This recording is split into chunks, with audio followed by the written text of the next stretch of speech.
এবার কাজী নজরুল ইসলামের, আমাদের জাতীয় কবি, তার জীবনের কিছু দুঃখের বাণী সম্বলিত কিছু কথা, যেটা অভিভাষণ হিসেবে পরিচিত, আমি সেটি পাঠ করবার চেষ্টা করব।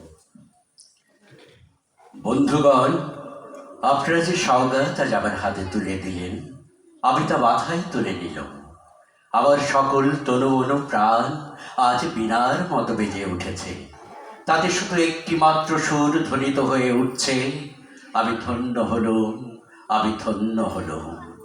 আমায় অভিনন্দিত আপনারা সেই দিন করেছেন যেদিন আমার লেখা আপনাদের ভালো লেগেছে। বিংশ শতাব্দীর অসম্ভবের সম্ভাবনার যুগে আমি জন্মগ্রহণ করেছি। এরই অভিযান সেনাদলের তুচ্ছ বাদকের একজন আমি। এই হোক আমার সবচেয়ে বড় পরিচয়। আমি এই দেশে, এই সমাজে জন্মেছি বলেই শুধু এই দেশেরই, এই সমাজেরই নয়, আমি সকল দেশের, সকল মানুষের। কবি চায় না দান, কবি চায় অঞ্জলি, কবি চায় প্রীতি। কবিতা আর দেবতা, সুন্দরের প্রকাশ। সুন্দরকে স্বীকার করতে হয় যা কিছু সুন্দর তাই দিয়ে। সুন্দরের ধ্যান, তার স্তবগানই আমার ধর্ম। তবু বলছি, আমি শুধু সুন্দরের হাতে বীণা, পায়ে পদ্ম ফুলই দেখিনি, আমি তার চোখে চোখ ভরা জলও দেখেছি। শ্মশানের পথে, গোরস্থানের পথে তাকে ক্ষুধা দীর্ণ মূর্তিতে ব্যথিত পায়ে চলে যেতে দেখেছি। যুদ্ধভূমিতে তাকে দেখেছি, কারাগারের অন্ধকূপে তাকে দেখেছি, ফাঁসির মঞ্চে তাকে দেখেছি। আমাকে বিদ্রোহী বলে খামোখা লোকের মনে ভয় ধরিয়ে দিয়েছেন কেউ কেউ। এই নিরীহ জাতটাকে আছড়ে কামড়ে তেড়ে নিয়ে বেড়াবার ইচ্ছা আমার কোনো দিনই নেই। আমি বিদ্রোহ করেছি, বিদ্রোহের গান গেয়েছি, অন্যায়ের বিরুদ্ধে, অত্যাচারের বিরুদ্ধে, যা মিথ্যা কলুষিত পুরাতন পচা, সেই মিথ্যা সনাতনের বিরুদ্ধে, ধর্মের নামে ভণ্ডামি ও কুসংস্কারের বিরুদ্ধে। কেউ বলেন আমার বাড়ি জবন, কেউ বলেন কাফে। আমি বলি ও দুটোর কোনোটাই নয়। আমি কেবলমাত্র হিন্দু মুসলমানকে এক জায়গায় ধরে এনে হ্যান্ডশেক করাবার চেষ্টা করেছি, গালাগালিকে গলাগলিতে পরিণত করার চেষ্টা করেছি।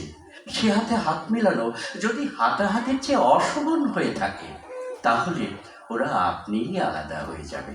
আমার গাঁট ছড়ার বাঁধন কাটতে তাদের কোনো বেগ পেতে হবে না, কেননা একজনের হাতে আছে লাঠি, আরেকজনের আস্তিনে আছে ছুরি। হিন্দু মুসলমানে দিন রাত হানাহানি, জাতিতে জাতিতে বিদ্বেষ, যুদ্ধ বিগ্রহ, মানুষের জীবনে একদিকে কঠোর দারিদ্র ঋণ অভাব, অন্যদিকে লোভী অসুরের যক্ষের ব্যাংকে কোটি কোটি টাকা পাষাণ স্তূপের মতো জমা হয়ে আছে। এই অসাম্য ভেদ জ্ঞান দূর করতেই আমি এসেছিলাম। আমার কবিতায়, আমার কাব্যে, আমার সঙ্গীতে, আমার কর্মজীবনে এই অভেদ সুন্দর সাম্যকে প্রতিষ্ঠিত করেছিলাম। আমি যশ চাই না, খ্যাতি চাই না, প্রতিষ্ঠা চাই না, আমি নেতৃত্ব চাই না। জীবন আমার যত দুঃখময়ী হোক, আনন্দের গান, বেদনার গান গেয়ে যাব আমি, দিয়ে যাব নিজেকে নিঃশেষ করে সকলের মাঝে বিলিয়ে। সকলের বাঁচার মাঝে থাকবো আমি বেঁচে। এই আমার ব্রত, এই আমার তপস্যা, এই আমার সাধনা। রবীন্দ্রনাথ আমায় প্রায়ই বলতেন, দেখ উন্মা, তোর জীবনে শেলির মতো, কিটসের মতো খুব বড় একটা ট্র্যাজেডি আছে, তুই প্রস্তুত হ।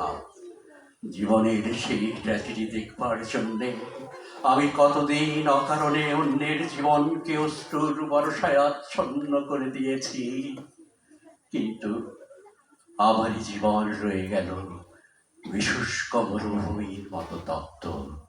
মেঘের ঊর্ধ্বে শূন্যের মতো কেবল হাসি, কেবল গান, কেবল বিদ্রোহ। আমার বেশ মনে পড়ছে আমার জীবনের একটি মহা অনুভূতির কথা। আমার ছেলে মারা গেছে, আমার মন তীব্র পুত্র শোকে যখন ভেঙে পড়ছে, ঠিক সেই দিনে সেই সময় আমার বাড়িতে হাসনা হেনা ফুটেছে। আমি প্রাণ ভরে সেই হাসনা হেনার গন্ধ, উপভোগ করেছিলাম। আমার কবিতা, আমার গান, আমার জীবনের অভিজ্ঞতার মধ্য হতে জন্ম নিয়েছে। যদি কোনোদিন আপনাদের প্রেমের প্রবল টানে আমাকে আমার একাকিত্বের পরম শূন্য থেকে অসময়ে নামতে হয়, তাহলে সেদিন আমায় মনে করবেন না আমি সেই নজরুল।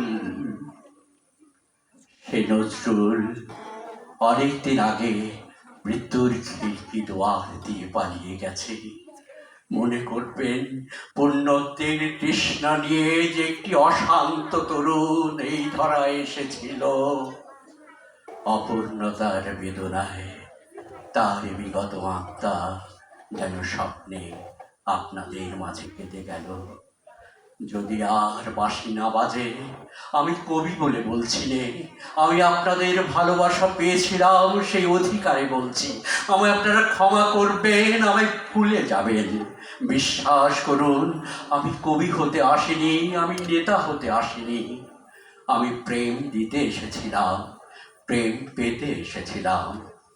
সে প্রেম পেলাম না বলে এই প্রেমহীন নিরস পৃথিবী থেকে নীরব অভিমানে চিরদিনের জন্য বিদায় নিলাম। যেদিন আমি চলে যাব সেদিন হয়তো বা বড় বড় সভা হবে, কত প্রশংসা, কত কবিতা বেরোবে হয়তো আমার নামে। দেশপ্রেমিক, ত্যাগী, বীর, বিদ্রোহী, বিশেষণের পর বিশেষণ, টেবিল ভেঙে ফেলবে থাপ্পড় মেরে বক্তার পর বক্তা। এই অসুন্দরের শ্রদ্ধা নিবেদনের শ্রাদ্ধ দিনে বন্ধু তুমি যেন যেও না। যদি পারো চুপটি করে বসে আমার অলিখিত জীবনের কোনো একটি কথা স্মরণ করো। তোমার ঘরের আশেপাশে বা আঙিনায় যদি পায়ে পেশা এক ছড়া ফুলও পাও, সেটিকে বুকে চেপে বলো, বন্ধু আমি তোমায় পেয়েছি। তোমাদের পানে চাহিয়া বন্ধু আর আমি জাগিব না, কোলাহল করি সারাদিন মান, কারো ধ্যান ভাঙিব না। নিশ্চল নিশ্চুপ আপনার মনে পড়িব একাকী গন্ধ বিদুর ধূপ। ধন্যবাদ সবাইকে।